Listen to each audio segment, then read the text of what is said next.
शोहदा Karbala की कुर्बानियों को सलाम। नवासे रसूल इमाम हुसैन रजी अल्लाह तआला अन्हा की यजीदी फौज के हाथों शहादत का दिन मुल्क भर में योम आशूर अक़ीदत व एहतराम से मनाया जा रहा है। योम आशूर पर मुल्क भर में मजालिस आज़ा, शबीर जुलजना और ताज़िए के जुलूस बरामद। लाहौर में योम आशूर का मरकजी जुलूस निसार हवेली से बरामद। जुलूस मुक़र्ररा रास्तों से होता हुआ इमाम बारगाह करबला गामी शाह पर इख्तिताम पजीर होगा।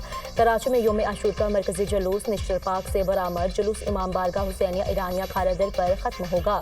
मुल्तान में उस्ताद और शागिर्द के ताज़ियों समेत 25 से ज़ायद जुलूस बरामद। कोयटा में योम आशूर का मरकजी मातमी जुलूस इमाम बारगाह अलमदार रोड से बरामद होगा। अज़ादारों की गम हुसैन में मातमदारी नोहा खानी।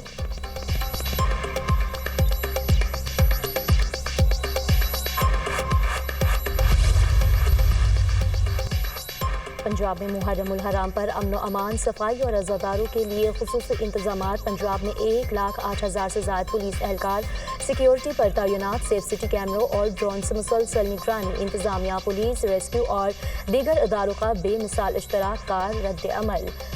सूबे में पहली मरतबा फेक न्यूज़ के सदबाब के लिए साइबर पेट्रोलिंग। सूबाई डिवीजन और डिस्ट्रिक्ट में जामे मॉनिटरिंग के लिए कंट्रोल रूम कायम। अज़ादारों को खुराक और पानी की फ्राहमी। कराची समेत सिंध भर में भी सिक्योरिटी के सख्त इंतजाम। कई मकामात पर मोबाइल फ़ोन सर्विस जुज़वी तौर पर मुअत्तल रहेगी। कोयटा समेत बलोचिस्तान के 7 अजला में मोबाइल फ़ोन और इंटरनेट सर्विस मुअत्तल। करबला में सिर्फ एक जंग नहीं लड़ी गई, बल्कि वहाँ ज़मीर, किरदार और दीन की असल रूह का इम्तिहान था। इमाम हुसैन और इनके जानिसारों ने तारीख को वो सबक दिया जिसे ज़माना कभी फरामोश नहीं कर सकता। इनका पैगाम उसूल पर डट जाने, जुल्म और जबर के सामने ना झुकने और हक की खातिर हर कुर्बानी देने का अजीम पैगाम है। आज मुल्क को दरपेश चैलेंजेस के तनाज़ुर में हमें बतौर कौम हुसैनी किरदार की ज़रूरत है। सदर मुमलिकत आसिफ अली ज़रदारी का योम आशूर पर पैगाम। वज़ीर-ए-आज़म शहबाज शरीफ ने कहा, वाक़या करबला हमें ये दर्ज देता है कि हक का इस रास्ता कठिन मगर दानी फलाह का रास्ता बनता है। अगर हम करबला की रोशनी में अपना रास्ता तय करें तो पाकिस्तान फलाही और खुददार रियासत बन सकता है। हमें अपनी कौमी ज़िंदगी में दियानत, कुर्बानी, सब्र और उसूल पसंदी को जगह देना होगी। पहली दफ़ा हुकूमत और इस्टेब्लिशमेंट इकट्ठी है तो कुछ लोगों को तकलीफ है। वज़ीर दाखिला का सदर को हटाने से मुतालिक सवाल का जवाब, बाज़ लोगों को तकलीफ है। हम सब इकट्ठे क्यों हैं? सब इकट्ठे हैं इसलिए जिन लोगों को तकलीफ हो रही है वो ऐसी बातें कर रहे हैं। सोशल मीडिया की खबरों पर बिल्कुल यकीन ना करें। मोहसिन नकवी की मीडिया से गुफ्तगू। मुहर्रमुल हराम में अमन व अमान का क्रेडिट सिक्योरिटी इदारों को जाता है। मुल्क के मुख्तलिफ इलाकों में मानसून बारिशों का स्पेल। लाहौर, इस्लामाबाद और रावलपिंडी में मूसलाधार बारिश। नशेरी इलाके ज़ेर-ए-आब। लाहौर में सबसे ज़्यादा बारिश 74 मिलीमीटर पानी वाला तालाब में रिकॉर्ड की गई। लक्ष्मी चौक में 72 मिलीमीटर बारिश। गुटबा चौक, निश्तर टाउन में 53 मिलीमीटर बारिश रिकॉर्ड। जुड़वा शहरों में 130 मिलीमीटर बारिश रिकॉर्ड। नालालई में कटारी के मुकाम पर पानी की सतह 15 फीट तक बुलंद। आज़ाद कश्मीर, नारोवाल, जेहलम, मंडी बहाउद्दीन और गुजरात में भी बादल बरसे। बलोचिस्तान के चंद मकामात पर भी जल थल एक। कई शहरों में अर्बन फ्लडिंग का खदशा। PGMA का अलर्ट जारी। चारसदा और अतराफ में तेज बारिश। कोटा में घर की छत गिरने से मलबे तले दबकर बच्चा जाँ बहक। इमदादी टीमों ने माँ बाप समेत 4 अफराद को रेस्क्यू कर लिया। महकमा मौसमियात ने मजीद बारिशों की पेश गोई कर दी। कराची की लियारी इमारत में सानहा जाँ बहक अफराद की तादाद 27 हो गई। इमदादी टीमों ने इमारत के मलबे से 14 साला बच्चे की लाश निकाल ली। जाँ बहक अफराद में 16 मर्द, 9 खवातीन और 2 बच्चे शामिल। रेस्क्यू ऑपरेशन शाम तक मुकम्मल होने का इम्कान। इमदादी टीम हैवी मशीनरी की मदद से मलबा हटाने में मसरूफ। बेटा मिला था 16 साल का, उसका इंतकाल हो गया। 16 साल का बेटा, अभी 2 बेटे जवान अंदर है। दुआ करो निकले। तो बहुत उम्मीद करके बैठे हुए तब से कि अल्लाह ताला उसको भी जिंदा निकले, जो दबे हुए सब जिंदा निकले। हम तो ये आस लगा के बैठे हुए। 6 अफराद मेरे घर के अंदर दबे हुए, 2 बेटे, 2 बहुएं, एक मेरी वाइफ है, एक मेरी पोती है। उसमें से 5 जने निकल गए, 1 जन अंदर है, सब खत्म। मुनहदम इमारत के मुतादिद खानदान बेघर बेबसी की तस्वीर बन गए। रिहायशी अपने बच जाने वाले सामान के साथ खुले आसमान तले मौजूद शहरियों का हुकूमत से मुतबादिल रिहाइश फराहम करने का मुतालबा।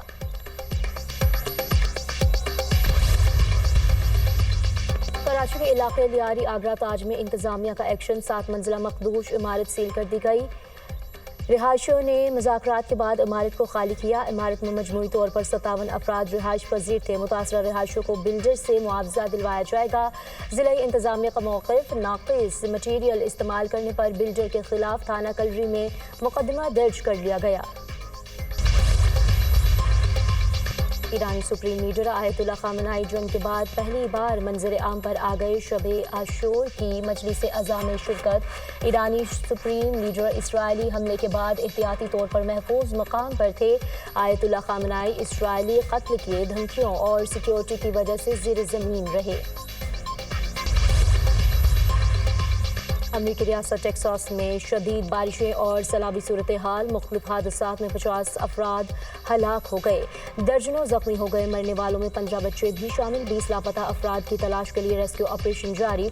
वज़ीर आज़म शहबाज शरीफ का अमरीका में तूफ़ानी बारिशों से कीमती इंसानी जानों के ज़िया पर इजहार अफसोस।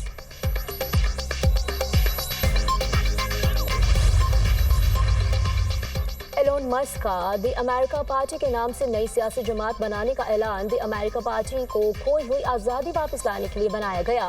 द अमेरिका पार्टी अमरीकी शहरियों को इनकी आज़ादी वापस दिलाएगी। एलोन मस्क की मीडिया से गुफ्तगू।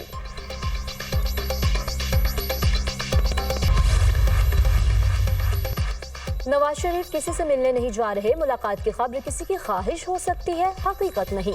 नवाज शरीफ पाकिस्तान में अमन और इक़्तिसादी इस्तेहकाम चाहते हैं। पीपल्स पार्टी ने वजारतें लेने की कोई बात नहीं की। हुकूमत बनाना पीपल्स पार्टी की मदद के बगैर मुमकिन नहीं था। अब नून लीग को सादा अक्सरियत मिल गई है। पीपल्स पार्टी हमारी इत्तेहादी है, मुश्किल वक्त में हमारे साथ खड़ी हुई। पीपल्स पार्टी ने PTI के साथ मुज़ाकरात की बात नहीं की। नायब वज़ीर आज़म इसहाक डार की मीडिया से गुफ्तगू। कहा, पाकिस्तान ने 9 और 10 मई को भारत को वो सबक सिखाया जो हमेशा याद रखेगा। भारत को जंग में शिकस्त हुई।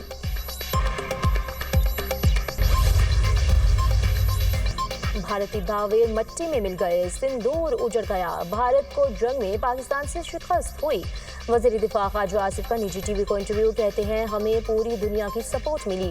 भारत के साथ सिर्फ इसराइल खड़ा था। पाकिस्तान के भारत के खिलाफ फतह बिल्कुल वाज़ेह थी। भारत की तरफ से बयानात सिर्फ अपने अवाम को मुतमईन करने के लिए हैं।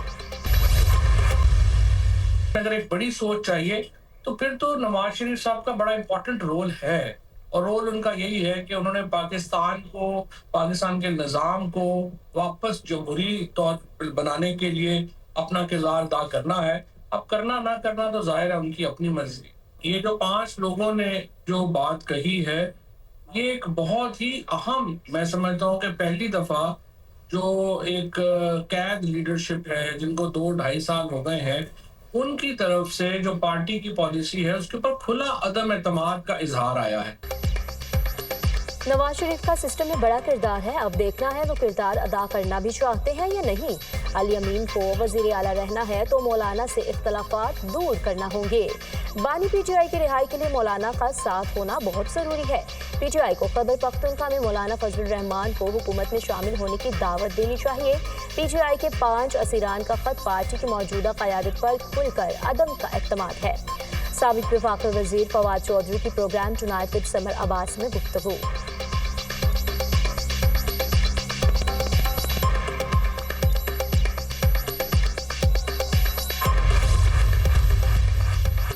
किसी से सियासी इंतकाम नहीं लिया जा रहा। तजावुज़ात हर सूरत खत्म करेंगे ताकि पानी को रास्ता मिले। इंसदादी तजावुज़ात मुहिम बिला इम्तियाज जारी है। सानिहा सवात में जिसकी भी गफलत सामने आई, इसको सजा मिलेगी। रेस्क्यू अदारों को हर मुमकिन वसाइल और आलात फ्राहम करेंगे।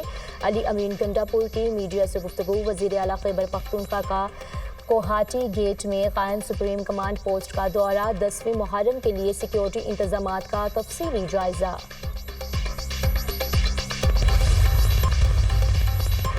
गाज़ा में इसराइली जारहियत जारी। 24 घंटों में मजीद 78 फ़लस्तीनी शहीद, मुतादिद ज़ख्मी हो गए। जंग में शोहदा की मजमूई तादाद 57,350 हो गई। 1,36,000 से ज़्यादा फ़लस्तीनी ज़ख्मी हो चुके हैं। हमास की खान यूनिस में इसराइली फ़ौज से झड़पें। काफ़िले पर हमले में 2 इसराइली फ़ौजी हलाक, मुतादिद ज़ख्मी। हमास के हमले में कई इसराइली टैंक भी तबाह हो गए। तल अबीब में इसराइली वज़ीर आज़म के खिलाफ एहतजाज। मुजाहिरीन की नेतन्याहू के खिलाफ नारेबाजी। मुजाहिरीन का फौरी जंग बंदी और यरगमालियों की रिहाई का मुतालबा। बरतानिया और जर्मनी में फ़लस्तीनियों का एहतजाज, मुजाहिरीन पर पुलिस का क्रैकडाउन और लाठीचार्ज। बरतानिया में 29 फ़लस्तीनी मुजाहिरीन ज़ेर हिरासत, जर्मनी में भी मुतादिद फ़लस्तीनियों को गिरफ्तार कर लिया गया।